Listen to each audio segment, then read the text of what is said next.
সাবধান, পাঠাবলির মানত যেগুলো করতে আসো এইগুলোর মানত কোনোদিন মনোআশা পূর্ণ হবে না। এখন দেখছেন হিন্দু মিডিয়া চ্যানেলটি সাবস্ক্রাইব করুন। প্রণতি জানাই যাদের ঔরসে জন্মগ্রহণ করে এমন হরিভজন করবার সুযোগ পেয়েছি, সেই আমার শ্রদ্ধেয় পিতৃমণ্ডলী ও মাতৃদেবীর শ্রীপাদ পদ্মে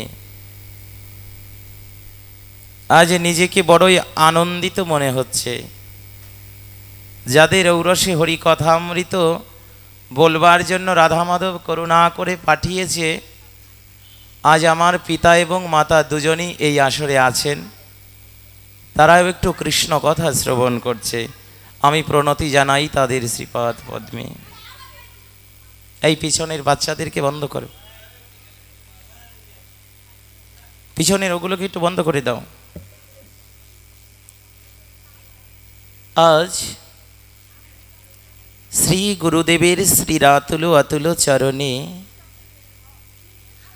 যাহার কৃপা বিনে ভাই এভাব সংসারে কেহ নাই, সেই শ্রী গুরুদেবের শ্রীপাদ পদ্মে সশ্রদ্ধ প্রণতি দণ্ডবৎ।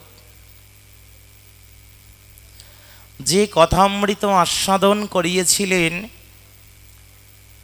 হরিদ্বারের ব্রহ্মকুণ্ড তীরস্থ সরস্বতী নদী তটে পরম ভাগবত রস প্রবক্তা কৃষ্ণ দ্বৈপায়ন বেদব্যাস ও সপুত্র শ্রীল সুখদেব গোস্বামী প্রভুপাদ, আমি তাহার শ্রীপাদ পদ্মকে ভক্তিপূর্ণ চিত্তে স্মরণ। আর আমরা মনুষ্য জীব, একটাকে আশ্রয় করে একদিকে যেতে হয়, তাই না বাবা?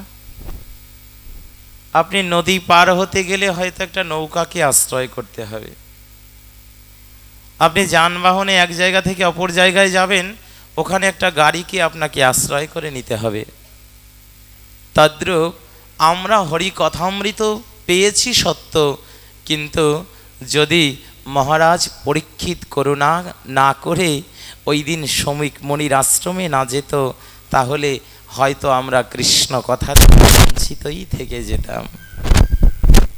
এই জন্য সেই পাণ্ডু কুলোদ্ভব রাজাধিরাজ মহারাজ পরীক্ষিতের শ্রীপাদ পদ্মেও সশ্রদ্ধ প্রণতি জ্ঞাপন করছি। আসুন, যে হরিকথামৃত দ্বারা জীবন গড়া যায়। যদি কেহ প্রশ্ন করে এই কৃষ্ণ কথা কেন শুনব, শুনলে আমাদের কি হবে? ভাগবত নিজে বলছে, এই কৃষ্ণ কথা শুনলে তুমি বড় ধনী হতে পারবে না, কৃষ্ণ কথা শুনে তুমি বড় জ্ঞানী হতে পারবে না, কৃষ্ণ কথা শ্রবণ করে তুমি বড় টাকা পয়সার মালিক হতে পারবে না। কিন্তু কি জানো, কথা যদি কায় মনোবাক্যে একদিনও সাধুর বদন থেকে শুনতে পারো না, যদি তোমার কর্ণ দিয়ে ওই কৃষ্ণ কথা প্রবেশ করে, যেদিন বিশ্ব চরাচরের বুকে তোমার আমার আপন বলতে কেউ থাকবে না, সেদিন স্বয়ং ভগবান এসে তোমাকে এই কথারূপী ব্রহ্ম হয়ে স্বয়ং সাক্ষাৎ নিজের তরণীতে করে তার শ্রীচরণ কমলে নিয়ে যাবে।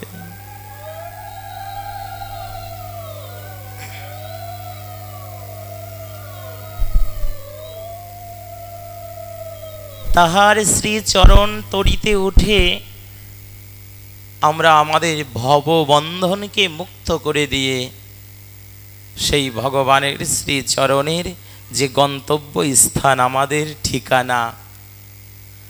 আমরা অনেক সময় আমাদের বাড়ির কথা বললে আমরা বলে ফেলি যে আমরা এখানে থেকে এসেছি, এখানে আমাদের বাড়ি, বলি না?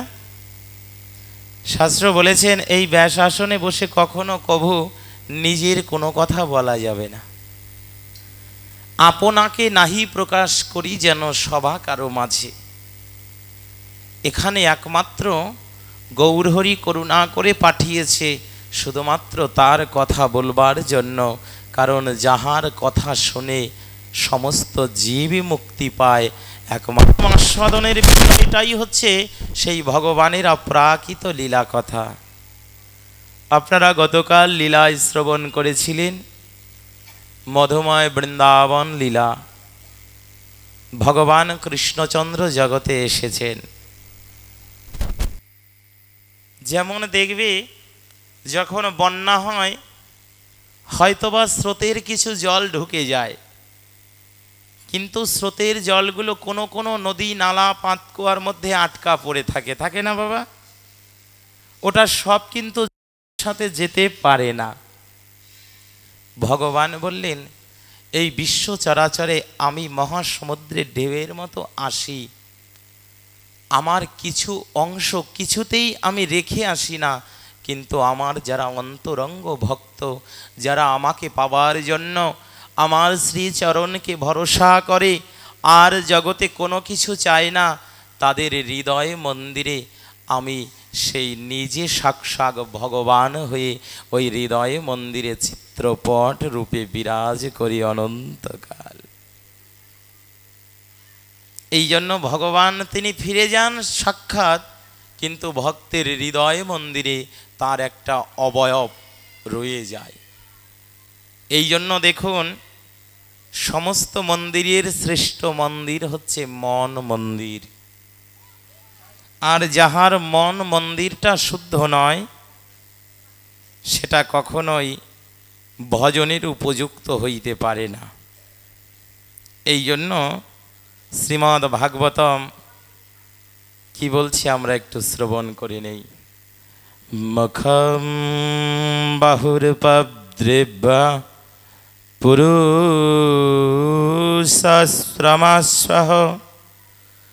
চত্রায় গতিরাবর্ণা গুণির্বিপ্রাবৃত পৃথক যহ এষং পুরুষ সক্কাদম প্রভি মহেশ্বরম ন ভজন্তি স্থানভ্রষ্টা পরন্তপ।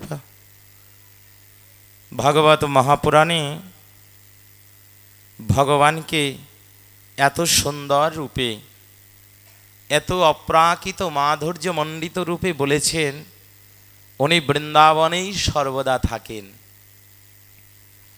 ভগবানের বাসটা বৃন্দাবন। অনেকে বলতে পারি, তাহলে উনি যদি বৃন্দাবনে থাকে, এই ত্রিলোক কে পরিচালনা করবে? ভগবান যদি বৃন্দাবনেই থাকে, উনি ত্রিলোককে কিভাবে পরিচালনা করে? ভগবান তার দৃষ্টি দ্বারাই সমস্ত ত্রিভুবনকে নিয়ন্ত্রণ করতে পারেন। এই জন্য ভগবান যদিও বৃন্দাবনচারী, বৃন্দাবন বিহারী, তথাপিও তিনি সমস্ত বিশ্ব জগৎকে পরিচালনা করবার জন্য আপন পার্ষদ, আপন পরিকর সকলকে সাঙ্গ পাঙ্গ নিয়ে একত্রিত হয়ে তিনি লীলা বিলাস করেন। তবে কি আমরা শ্রীমদ্ ভগবদ গীতায় শ্রবণ করেছি, চাতুর্বর্ণং মায়া শ্রেষ্ঠ গুণ কর্ম বিভাগস, অর্থাৎ ভগবান চারটি বর্ণ সৃষ্টি করেছে গুণ এবং কর্ম অনুপাতে, তাই না বাবা?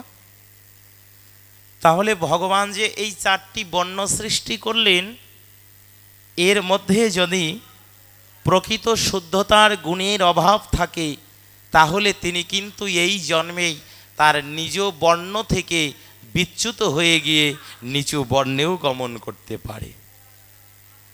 এইখানে যদিও বলেছে শ্রী ভগবানের মুখের থেকে এসেছেন ব্রাহ্মণ, বাহুর থেকে ক্ষত্রিয়, উদর থেকে বৈশ্য এবং চরণ থেকে শূদ্র।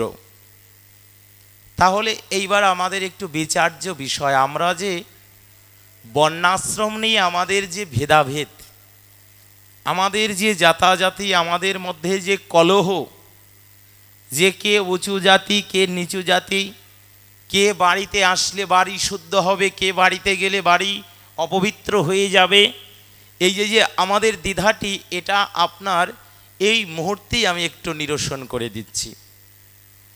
আচ্ছা, আমাদের যদি এই কণ্ঠদেশ থেকে মস্তক পর্যন্ত যদি ব্রাহ্মণ হয়, তাহলে এখানে অনেকে আমরা বলে থাকি যার ব্রেন ভালো, মস্তিষ্ক ভালো, তার জ্ঞানটাও ভালো।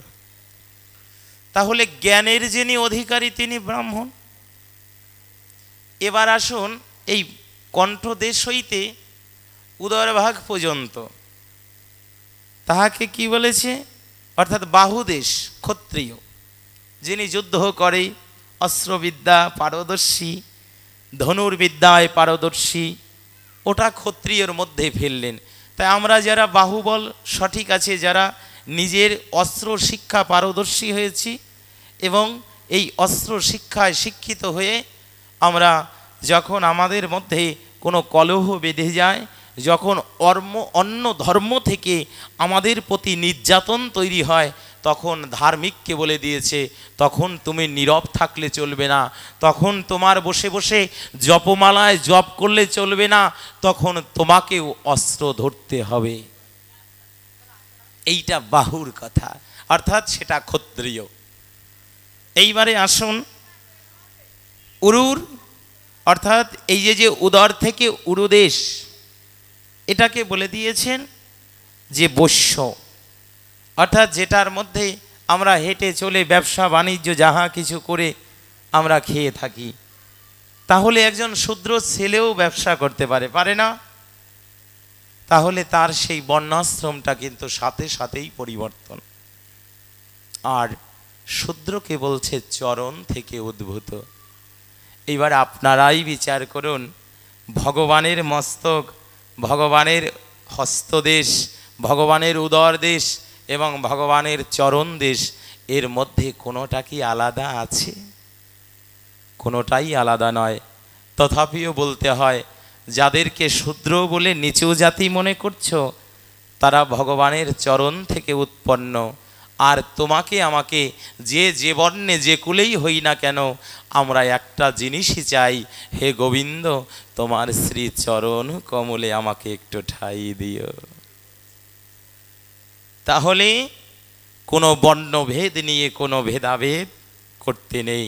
যাহারা বর্ণভেদ নিয়ে এখনও ভেদাভেদ করে, এরা খুব অজ্ঞ, শাস্ত্র দর্শনকারী কোনো ব্যক্তি নয়। এই জন্য প্রতিটা মানব গুণের দ্বারা পরিচালিত হয়। আর এই গুণটা যাদের মধ্যে প্রকট রূপে আছে, তারাই একমাত্র ভজনের জন্য শুদ্ধ রাগানুগা ভক্তি লাভ করেছে।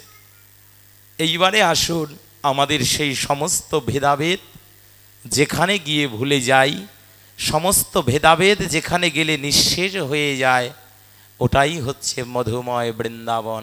সেটা হতে পারে ভারতের উত্তরখণ্ড, বা হতে পারে এই সাধু গুরু বৈষ্ণবের দ্বারা রচিত নিত্য নব বৃন্দাবন। বৃন্দাবন দুই প্রকার, একটা ভগবান ব্রজেন্দ্র নন্দন যেখানে লীলা করেছিল, ওটা একটা বৃন্দাবন। আরেকটা বৃন্দাবন আমরা সাধুগুরু বৈষ্ণবজন যেখানে একত্রিত হয়, ওইটা হয় নিত্য নব বৃন্দাবন।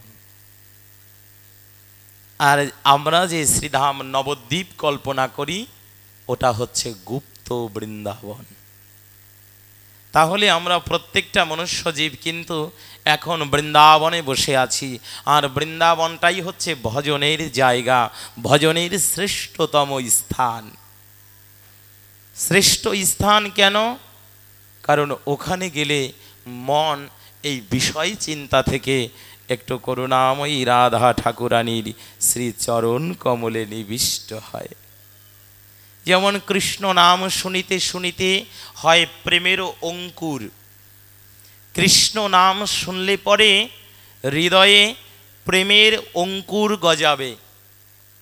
এইবারে ওই বীজটা যখন গজাবে, ওখান থেকে একটা বৃক্ষ তৈরি হবে। আর ওই বৃক্ষটায় থাকবে 9টা শাখা, যেটাকে ভাগবতম বলেছে নববিধা ভক্তি। আর এই 9টা শাখার মধ্য দিয়ে 2 প্রকার ফল ধরবে, একটা বৈদি ভক্তির ফল আর একটা রাগাত্মিকা ভক্তির ফল। বৈদি ভক্তির ফলটা কি? গোবিন্দকে এইভাবে পুজো দিতে হয়, এটা আমরা সকলে জানতে চাই, তাই না? ভগবানকে কিভাবে সেবা দেব, কখন দিতে হবে, কটা থেকে কটার মধ্যে দিতে হবে, এইটা বৈদিক ভক্তি, মানে বিচার আছে। আরেকটা আছে রাগাত্মিকা ভক্তি, আমার যখন সময় হয়েছে আমার তখনই ভগবানকে ডাকতে পারি, এর মধ্যে কোনো সময় নেই।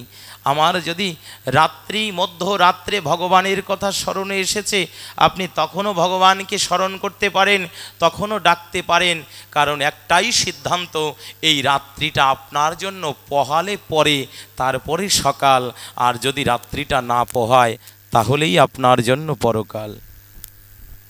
শ্রী রাধে। এই সাউন্ডটা ঠিক ভালো করে একটু খেয়াল করে দেখো বাবা, পড়ে যেন না যায়।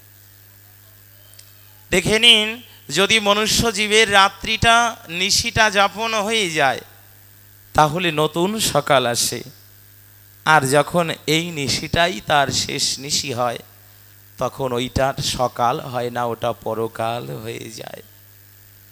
এই জন্যই বলেছে, হে বিশ্ব মানব, এমন কথা শোনো, এমন কিছু দিয়ে জীবন গড়ো যেটা তোমার মৃত্যুতেও থাকবে, জীবনেও থাকবে।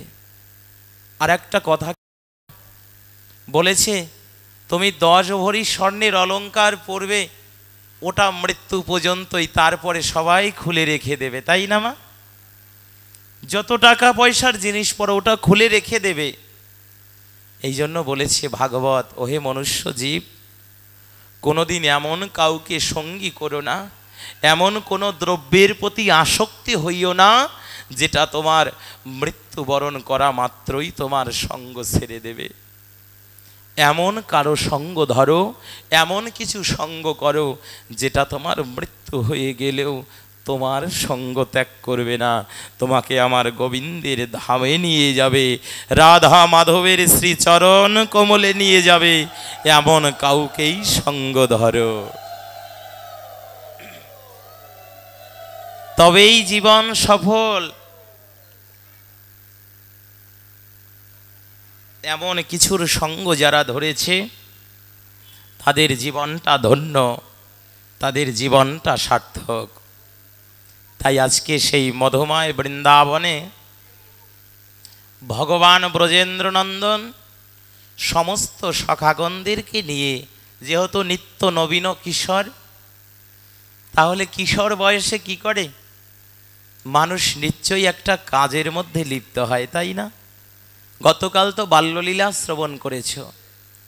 এইদিকে দেখুন তো, একটু পিছনে আমি ফিরে যাব, কারণ ওই কথাটা থেকে তারপরে আমি শুরু করে দেব। একদা পিতা নন্দরাজা বলছে, এই বলাই কানাইকে ডাকতো। যখন কানাইকে ডাকতে বলেছে, ভাই কানাইকে ডেকে নিয়ে পিতার কাছে গিয়েছে। এবার নন্দরাজ ডেকে বলছে, এই শোনো, আমরা যেহেতু গোয়ালা, আমরা গাভী প্রতিপালন করি, তাহলে তোমাকে আমি একটা কর্তব্য করতে দিতে হবে। দেখুন, যেই ভগবান কোনো কর্ম নেই তাকে বলছে তোমাকেও কোনো কাজ করতে হবে। তবে কি জানো, আজকে আমি তোমাদের হাতে যষ্টি দেব, অর্থাৎ যে গরু চড়ানোর যে লাঠিটা, ওটা আমি তোমাদের হাতে দেব। আচ্ছা বাবা, একবার ভাবুন না, আজকে স্বয়ং নন্দরাজ, যে দেবতারা পর্যন্ত ভগবানকে এইভাবে কিছু বলতে পারে নাই, আজকে প্রেমের কারণে, ভালোবাসার কারণে ভগবানকে বলছে, আজকে তোমার হস্তে যষ্টি দেব, লাঠি দেব, তুমি গোচারণ করবে, গরুদেরকে নিয়ে মাঠে যাবে। আজকে যখন এই কথা বলেছে, পিতা গুটি গুটি পায়ে হেঁটে বলছে, আসো আমি তোমাদের শিখিয়ে দেই কিভাবে এই গাভীগণদের প্রতিপালন করতে হয়। অমনি যখন আস্তে আস্তে গুটি গুটি পায়ে হেঁটে যাচ্ছে, নন্দরাজের পাদুকাটা কাদার মধ্যে একটু আটকে গিয়েছে। পিতার পাদুকা জোড়া কাদার মধ্যে লিপ্ত হয়ে গেছে। এইবার ডেকে বলছে, নন্দরাজ ডেকে বলছে, কানাই দেখ, আমার পাদুকা জোড়া কাদার মধ্যে আটকা পড়ে আছে, ওই পাদুকা জোড়া নিয়ে আয় তো বাবা। আচ্ছা ভাবুন তো, ভগবানকে কেউ নিজের চটি জোড়া পাদুকা জোড়া দিতে পারে? হ্যাঁ সম্ভব, একমাত্র বাৎসল্য প্রেমেই সম্ভব। ওগো পাদুকা জোড়া এনেছে সত্য, অমনি যখন বলছে হ্যাঁ আমি এখন পায়ে দেব না, আমার সাথে হেঁটে হেঁটে চল তো মাঠ অবধি। গোপাল কি করেছে, ছোট বালক তো, ও তো ওই পাদুকা জোড়া নিয়ে বইতে পারছে না, তাই কি করেছে জানো, ওই পিতার পাদুকা জোড়া নিজের মস্তকে করে নিয়ে যাচ্ছে। বলো না গো রাধে রাধে। ওগো ভগবান ভক্তের চরণ ধরে পর্যন্ত বলে, ভগবান ভক্তের পাদুকা পর্যন্ত ধারণ করে, যদি ভগবানের কোনো শুদ্ধ ভক্ত হওয়া যায়। এইদিকে দেবলোকের দেবতারা বলছে, হায় রে নন্দরাজ, পুত্রের ভালোবাসায় পুত্রের বাৎসল্য প্রেমে এমনই অন্ধ হয়ে আছো, একবারও বুঝতে পারছো না যার মস্তকের পরে সমস্ত ব্রজ গোপীগণ সহ কেহ যাহার মস্তকের ছায়াটা পর্যন্ত পাড়াতে চায় না, আর তুমি তোমার পাদুকা জোড়া মস্তকে দিলে। বাবা ভগবান, তুমিও পারো সত্য। তুমি আজকে গীতার পাতায় যেই কথাটি বলেছিলে, অনন্য চিন্তায়ং তমম যে জন পর্যপাসতে তেষামি নিত্যাভিযোক্তানাম জগস্কেম বহামি অহম। হো প্রভু, তুমি বহন করো। আজকে বুঝতে পারলাম তুমি ভক্তের বোঝাও নিজে বহন করে নিতে পারো নি, তাই গৌর হরি বল। ভগবান ভক্তের বোঝা নেয়। আজকে সেই ভগবান যখন বৃন্দাবনে লীলা করছে, সমস্ত গোপীগণ, সমস্ত প্রেমের অধিকারীগণ আজকে বড়ই মনসাদ। গতকাল শুনেছিলেন এসেছিল কৈলাস থেকে ভোলানাথ, আজকে ভগবান এত সুন্দর লীলা করছে, আজকে মনে বড় স্বাদ। পতি আমায় নিল না, আমি বৃন্দাবনে যেতে পারলাম না। আমি শুনেছি নাকি বৃন্দাবনে নররূপে নারায়ণ অপ্রাকৃত লীলা করছে। আজকে দুর্গা দেবী ওই স্বর্গলোক থেকে তাকিয়ে দেখছে ভগবান কত সুন্দর আপন ভক্তদেরকে নিয়ে মধুমাখা সঙ্গ কৃষ্ণ প্রেমে প্রত্যেকেই হাবুডুবু খাচ্ছে। তার মনেও স্বাদ হইল, হায় রে, আমাকে সকলে বলে জগৎ জননী। আমরা দেবীকে কি বলি? জগৎ জননী বলি না মা? হিয়া দেবী সর্বভূতেষু মাতৃরূপেণাং সংস্থিতা, নমস্তস্मै নমস্তস্मै নমস্তস্मै নমো নমঃ। উনি মাতৃরূপে সমস্ত জগৎ ব্যাপিত। এই মা কি জানো গো? একটা মানুষেরও মা, একটা পশুরও মা। মা কিন্তু কোনো আলাদা কোনো বিষয় না। তুমি যদি মনে করো এই যে মায়ের যে রূপটা, এটা শুধুমাত্র আমরা মনুষ্যজীব আমাদের মা, কথাটি ভুল হবে। ওনাকে বলেই দিয়েছে উনি জগৎ জননী, সমস্ত সন্তানের মা। এই প্রসঙ্গে আপনারা একটু জেনে নিন, আমাদের পার্শ্ববর্তী ধর্ম থেকে আমাদের প্রতি একটা কথা বারবার আসে, তোরা নাকি যে মূর্তিটা তৈরি করিস ওটাকে মা বলিস। আচ্ছা তাহলে একবার বলতো, মা কখনো ওই উগ্র মূর্তিতে উলঙ্গ অবস্থাতে কি তার পুত্রের সম্মুখে দাঁড়িয়ে কৃপা করতে পারে? এইটা যখন আমাদের সনাতন ধর্মাবলম্বী কোনো ছেলে মেয়েদের কাছে বলে, ওদের একটু মনে মনে সন্দেহ হয়। তাই তো, কারণ ওরা তো জানে না, ওদের এখনো বোধগম্য হয়নি, ওরা এখনো বুঝতে পারে না যে মাতৃতত্ত্বটা কি। এই যে দেখুন স্বয়ং সাক্ষাৎ মা কালী, উনি উগ্র মূর্তিতে আছেন, উনি উলঙ্গ রূপে আছেন। আপনারা বলুন তো, আপনার মতো আমার মতো একটা পশুকে যখন জন্ম দিয়েছে, আমার মা কি তখন কোনো বস্ত্র পরিহিত ছিল? তখন তিনি রোধিতে পরিপূর্ণ ছিল, রুধির ধারা প্রবাহিত হয়েছিল। কি বলবো আপনাদের কাছে, 40টা যদি বুকের কোনো পাঁজরের হাড় ভেঙে যায়, একটা হাড় যার ভেঙে যায়, সে বলে আমি আর বাঁচতে চাই না, ব্যথা যন্ত্রণা। আমার মতো একটা পশু যখন জন্ম হয়েছে, তখন মায়ের 40টা পাঁজরের হাড় ভাঙলে যতটা যন্ত্রণা ঠিক একই যন্ত্রণা। তাহলে ওই সময় মা দিগম্বরী ছিল, রোধিতে পরিপূর্ণ ছিল মা, তখন আর বস্ত্রের দিকে তাকাতে পারেনি। তাহলে পরে এই মা যদি 5টা সন্তান জন্ম দেয়, তাকে 5 বার এই রূপ ধারণ করতে হয়। এইবারে বলুন, যিনি প্রতিটা মুহূর্তে মুহূর্তে, প্রতিটা ক্ষণে ক্ষণে অনন্ত কোটি ব্রহ্মাণ্ডে সন্তান জন্ম দিচ্ছে, তিনি কখনো কাপড় পরতে পারেন না, কখনো বস্ত্র পরিহিত হইতে পারে না। এই জন্য মা দেখাচ্ছেন যে তিনি সর্বদাই সকল সন্তানের জননী। এইবার আমরা এই প্রসঙ্গেই দুটো কথা, আপনাদের শুনতে ভালো লাগবে না অনেকের। এই মায়ের কাছে, যেই মা সকলের মা, তার চরণ কোমলে অন্য কারো সন্তানকে বলি দিয়ে কোনোদিন আপনার সিদ্ধি লাভ হবে না, হবে না, হবে না। কোনোদিন আপনার মনো ইচ্ছা পূর্ণ হবে না। যদি কেউ বলে থাকেন, হ্যাঁ আমি মায়ের কাছে মানত করেছি, এই জন্য মা আমাকে এটা দিয়েছে, এখন আমি মাকে দেব, আমি বলবো তুমি মায়ের কাছে বলেছো, কতটুকু শুনেছে জানি না, কিন্তু যেহেতু উনি মা, উনি কখনো কোনো সন্তানের রোধিতে আনন্দ পায় না। মা কখনো সন্তানের রক্ত দেখে আনন্দ পায় না। এই জন্য এখনো পর্যন্ত বারবার বলছি, আপনারা অনেক জায়গা থেকে শুনেছেন, অনেক শাস্ত্রের উদ্ধৃতি শুনেছেন, আমি সেই প্রসঙ্গে যাব না, একটু মানবিক দৃষ্টি দিয়ে দুটো কথা বলবো, আপনারা হৃদয় দিয়ে শুনবেন। যদি সেই মায়ের পূজাতে যারা এখনো পর্যন্ত অন্য কারো নিঃস্বার্থ সন্তানকে বলি দিয়ে যে পূজা করছি, ওই পূজা দ্বারা কোনোদিন সাত্ত্বিক পূজা হবে না, ওই পূজা দ্বারা কোনোদিন প্রেম ভক্তি লাভ হবে না, ওই পূজা করবার কারণে আপনার কোনোদিন স্বার্থ কোনো কিছুই পূর্ণ হবে না। আর একটা কথা ভালো করে শুনে নেবেন, যেখানে হরিনাম সংকীর্তন হয়, যেখানে তারক ব্রহ্ম নাম যজ্ঞ হয়, ওটাকে বৃন্দাবন বলে। শুধুমাত্র এই নয় যে 5 দিন কীর্তন হচ্ছে তারপরে বৃন্দাবন শেষ হয়ে যাবে, এটা যদি ভেবে থাকেন কথাটি ভুল। কারণ এই 5টা দিনে যত সাধুগুরু বৈষ্ণবজন এসেছে, প্রত্যেকের পদধূলি সেই দিন এই মাটির পরে ধুলায় ধূসরিত হয়েছে। এই বৃন্দাবন ভেঙে যেতে পারে, কিন্তু বৈষ্ণবের পদধূলি ওটা কিন্তু নষ্ট হবে না।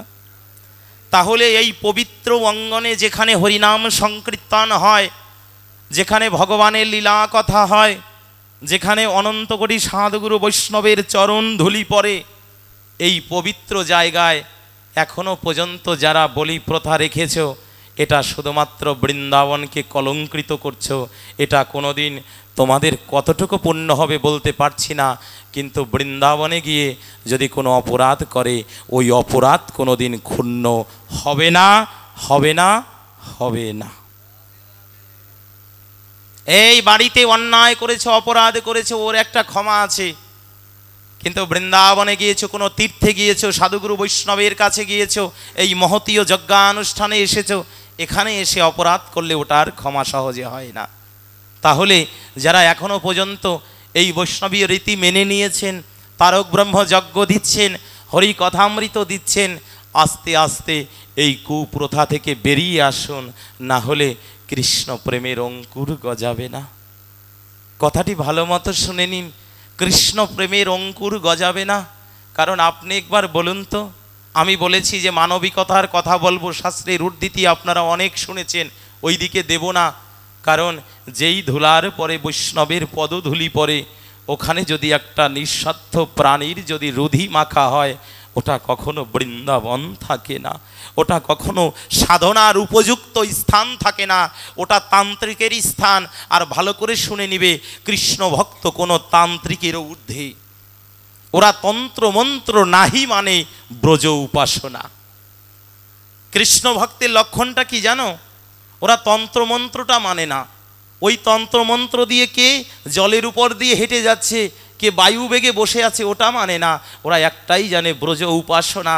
কৃষ্ণকে ভগবানকে পেতে গেলে 2 নয়ন জলে কাঁদতে হয়, 2 নয়ন জলে বক্ষ প্লাবিত করে হা কৃষ্ণ গোবিন্দ বলে যদি কেহ একবার ডাকিতে পারে, ভগবান ছুটে আসে তার ধরার পরে। এই জন্য তন্ত্র মন্ত্র কখনো ভক্তির আরাধনা হইতে পারে না। এই জন্য আমি বারবার সকলকে চরণ ধরে মিনতি করছি, আপনারা ভালো শুদ্ধ সাত্ত্বিক মতো এই হরিনাম যজ্ঞানুষ্ঠান করতে থাকুন। এবং মা স্বয়ং বৈষ্ণবী, মাকে এর উপরে ভাববেন না। মা স্বয়ং বৈষ্ণবী, এর মায়ের যে অপ্রাকৃত রূপ, এরা বৈষ্ণবীয় রূপ। আর এর কাছে প্রতিটা জীবী তার সন্তান, কখনো এই মনোবৃত্তি করবেন না। এই যে কিছুদিন পূর্বে কাউখালী থেকে হরি কথামৃত 5 দিনের প্রবচন ছিল, এক মা কি করেছে জানো, এমন মানত করেছে, ওই পাঠের মধ্যে উঠে বলেছে, বাবা আমি যে মানত করে ফেলেছি এটা আমাকে একটা সিদ্ধান্ত দিতে হবে, আমি তাহলে কি করব? আমি ওই পশুটাকে কি মায়ের ওখানে বলি দেব না কি করব? আমি ওই মাকে তখন বলেছিলাম, মা তুমি ওই পশুটা ক্রয় করতে যতটুকু পয়সা বা অর্থ লাগে ওই পয়সাটি দিয়ে মায়ের মন্দির কল্পে হয়তো বা কোনো ভালো একটা কাজে এই অর্থটা ব্যয় করে দিও। মা অন্ততপক্ষে তোমার জন্য কৃপা করবে। কি বলবো জানেন, ওই 5 দিনের মধ্যেই ওই মা ওই মন্দিরে মায়ের বেদিটা করে দিয়েছিল 5-7 হাজার টাকা দিয়ে। এই জন্য আসুন, আর যে মায়েরা ভালো করে শুনবে, ভাগবত শুনতে আসলে পরিবর্তন হতে হবে। এখানে যে মায়েরা আছো, কখনো যেন আত্মহারা হয়ে আনন্দে উল্লাসিত হয়ে কোনোদিন মা অপর মায়ের মন্দিরে গিয়ে কোনোদিন কোনো জীব হত্যার প্রতিজ্ঞা করবে না। মনে থাকবে, এগুলো বাবারা করে না, মায়েরাই করে। এই জন্য মায়েদের কাছে বলছি, ওই রকম ছেলে পাবার জন্য মায়ের কাছে গিয়ে একটু কান্নাকাটি করে বলবে না কখনো। এটা যদি বলো তোমার অপরাধ হয়ে যাবে। কি মায়েরা এরপর থেকে কি আর মানত করব? হ্যাঁ, বুঝতেই পারে নাই কি বলতে আসি। এক গ্রুপ মনে মনে চিন্তা করে, কি কয় গোসাই আমরাই তো বুঝি না, কি পাঠা বলি মানত করব? এইবার বাংলা ভাষায় ভালো বুঝছে। সাবধান, পাঠাবলির মানত যেগুলো করতে আসো এইগুলোর মানত কোনোদিন মনোআশা পূর্ণ হবে না। এই জন্য সাবধান, আমরা সাত্ত্বিক মতো মায়ের পূজা করব এবং এই বৃন্দাবনের সুরক্ষা রাখবার জন্য আমরা বৃন্দাবনে যে যে কর্ম প্রয়োজন সেই সঠিক কর্মগুলোই করব।